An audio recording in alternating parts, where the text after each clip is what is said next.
warahmatullahi wabarakatuh. Waalaikumsalam warahmatullahi wabarakatuh. Apa kabar semua? Baik. Alhamdulillah. Masih semangat? Oke, sebelum kita mulai pembelajaran, kita harus berdoa. Dan untuk berdoa, saya silakan kepada Fauzan untuk memimpin doanya. Silakan Fauzan.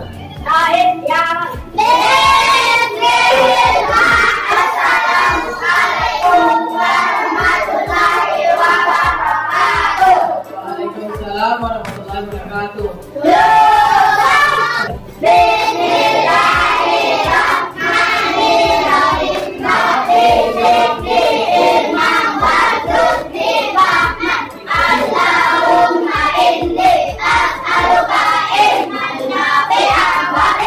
Ya, setelah kita berdoa, maka saya akan mengabsen. Siapa yang tidak hadir pada hari ini? Tahu kan? Aca. Kenapa dia tidak hadir? Sakit? Izin juga. Ya, jadi bagi yang sakit kita doakan semoga cepat sembuh. Semoga penyakitnya cepat diangkat oleh Allah Subhanahu wa Ta'ala sehingga bisa berkumpul di tempat ini untuk belajar bersama. Oke.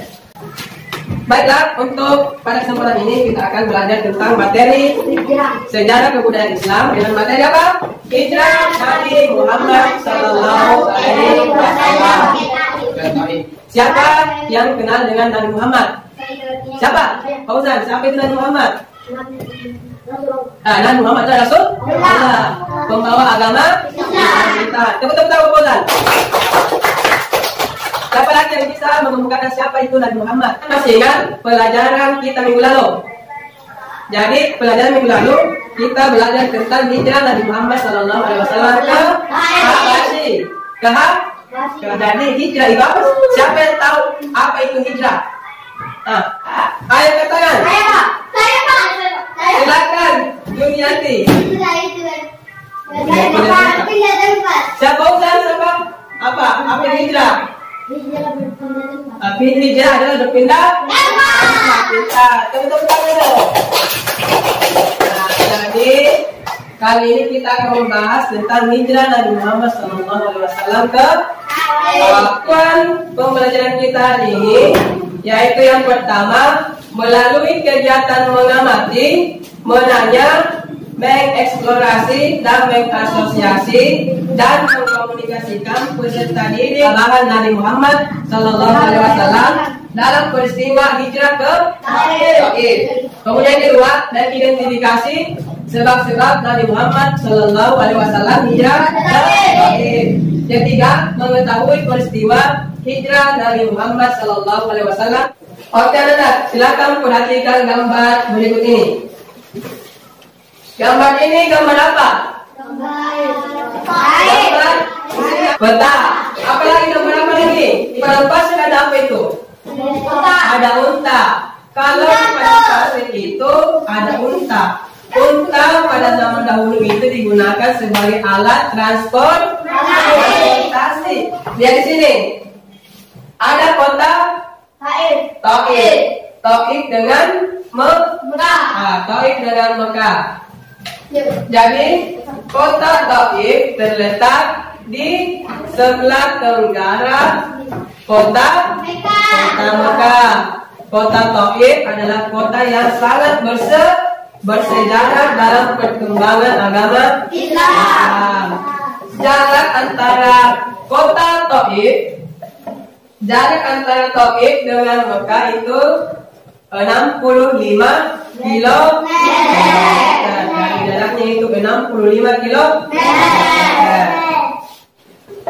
Oke, jadi untuk hari ini kita akan membentuk kelompok. Jadi di sini adalah kelompok pertama, kelompok kedua, dan ini adalah kelompok ketiga. Jadi dari ketiga kelompok ini kalian akan mendiskusikan materi tentang hijrah Nabi Muhammad SAW ke Taif. Dan saya akan membagikan LKPD. Silakan dibaca, kemudian didiskusikan dengan teman-temannya. Kan anak-anak didiskusikan materi yang sudah dibagikan. sebentar akan satu persatu mengemukakan hasil diskusinya. Silakan dibaca.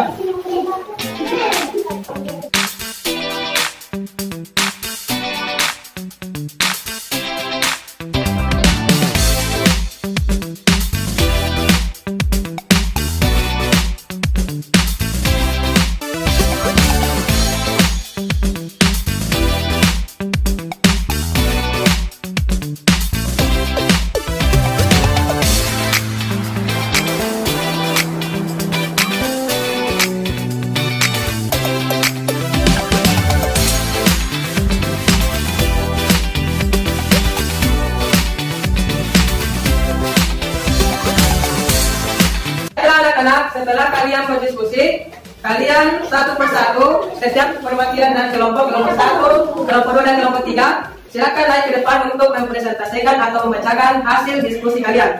Oke, sekarang kepada kelompok 1 dulu. Silakan.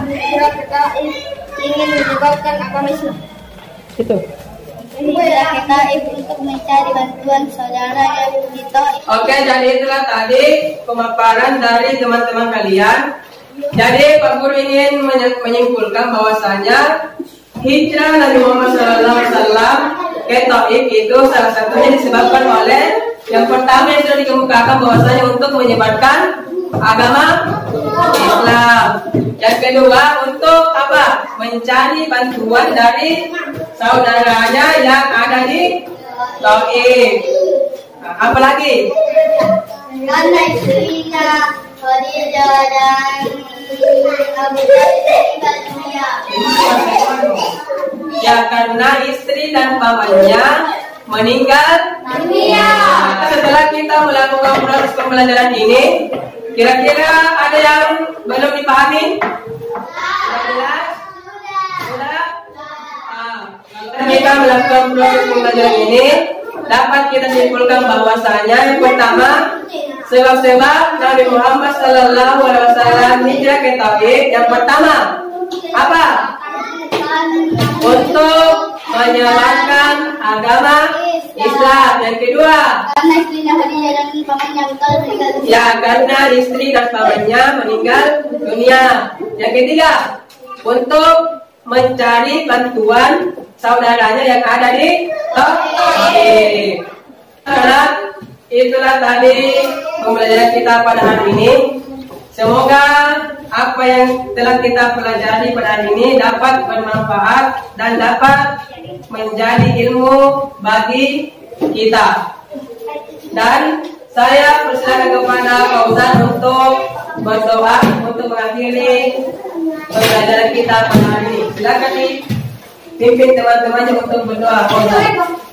Hanya untuk berdoa. Doa mulai. Anak-anak silakan kita selesaikan pembelajaran pada hari ini. Jangan lupa untuk belajar di rumah, membantu orang tua, dan jangan terlalu banyak main. Jangan terlalu banyak main. Harus kalian belajar. Kemudian jaga kesehatan. Ya, jaga kesehatan. Dan mari kita akhiri dengan Assalamualaikum warahmatullahi wabarakatuh.